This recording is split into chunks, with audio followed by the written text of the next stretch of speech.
So Bridget is the editor of a Brooklyn literary journal called A Public Space.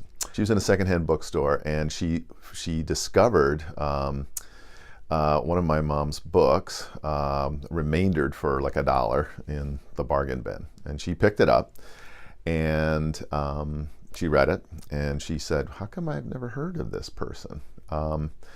And she had an idea of doing a special issue of A Public Space on forgotten women writers.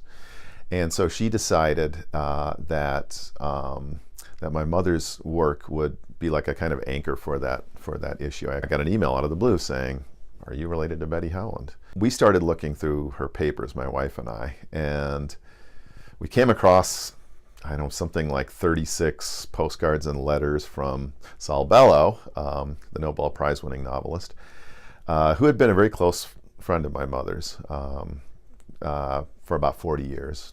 And Bellow sort of became a champion of her work. But I do remember him coming over and sharing his work with her. He'd come over and read manuscripts. I think one in particular was Mr. Sandwich Planet, which was one of his books, and she was always proud of giving him, good advice and so forth about that. But her first big break, actually, weirdly enough, was after she tried to commit suicide. Then she kind of turned that into into a book. When she tried to commit suicide, she was in Bellow's apartment. He was out of the country. So that I think is not a mistake. I mean, that she was sort of saying something there, and so I've learned that I think that relationship was really important to her. Ultimately, I think he was behind her getting the MacArthur Award, which she got in 1984 or 85. She had already won a Guggenheim, however, which is a very prestigious award, and so she was sort of well on her way.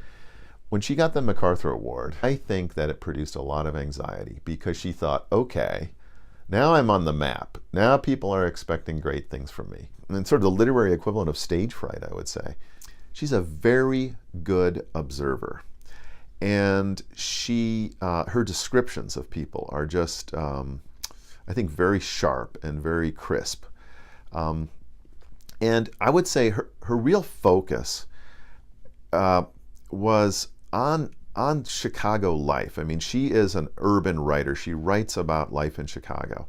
She knew the city. She knew the gritty squalor of Chicago. And her writing is really about the struggle of just making a life in this difficult, cold city. This issue of A Public Space really kind of identifies 4 or 5 women writers who, their books were published and they just kind of disappeared.